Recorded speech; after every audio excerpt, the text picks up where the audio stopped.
Hi everyone, welcome to my channel Indigo Chinese. I'm Frank. Some beginners might think Chinese characters are too hard to learn. They only learn pinyin and neglect characters or put them off for the future. But I highly recommend that you learn characters from the very beginning, for the following reasons. 1. In most cases, we only use Chinese characters, not pinyin, to write.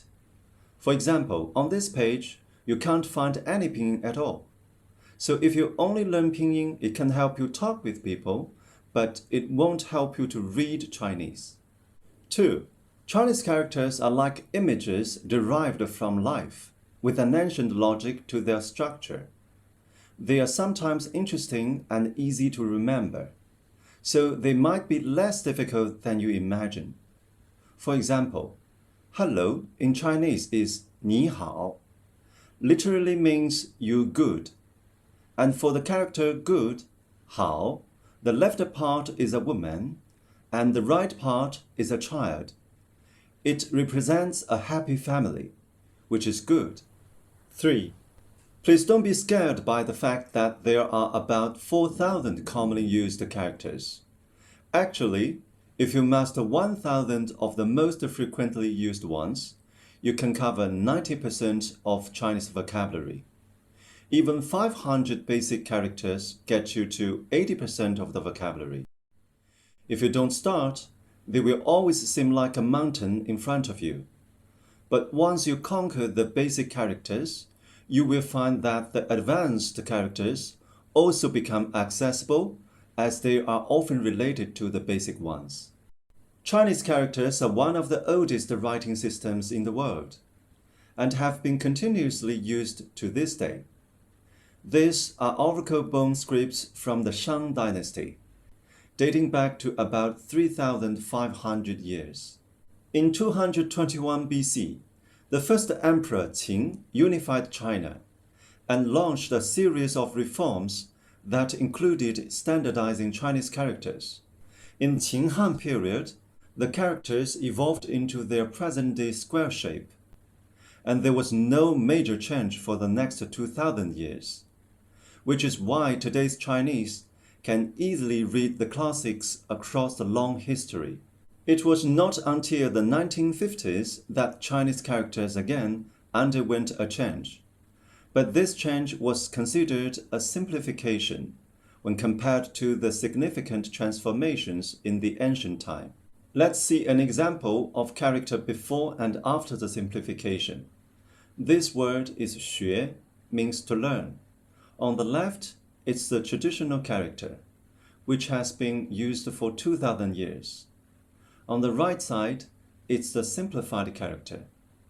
As you can see, the upper part of the traditional character has been simplified to only 3 dots.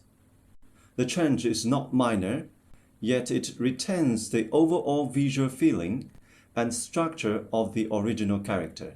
That's why for most Chinese, we can recognize both traditional and simplified characters. Nowadays, mainland China uses simplified characters, while Hong Kong, Macau, and Taiwan still use traditional ones. And during the long history, Chinese characters also had a deep influence on the scripts of some countries in East and Southeast Asia, such as Japan, Korea, and Vietnam.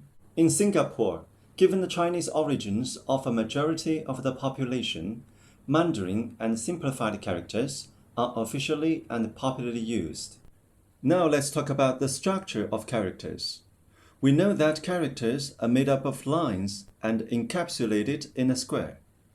Within this square, characters have different structures.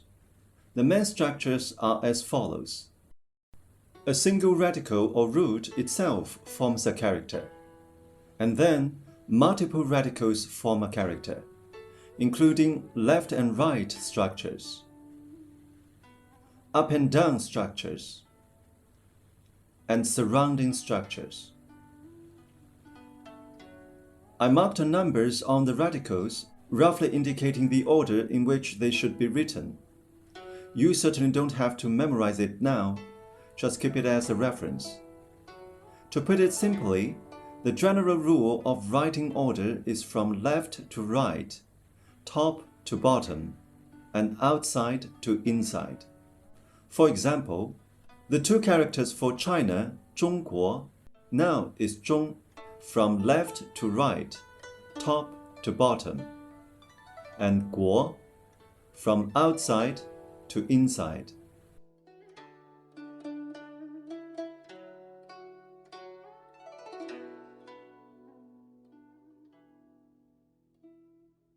Okay, now let's consider the smallest units within a character, which are those lines. We call them strokes. There are 5 basic strokes: the dot, 点, the horizontal, 横, the vertical, 竖, the left falling stroke, 撇, and the right falling stroke, 捺. The other strokes are adjustments to the basic ones, such as rising, curving, turning, hook strokes, and their combinations, which I won't go into detail here. The red arrows represent the direction of writing. The basic principle is also from left to right, top to bottom. Well, that's all for this session. Hope it gives you a basic introduction to Chinese characters. Thanks for watching. Bye.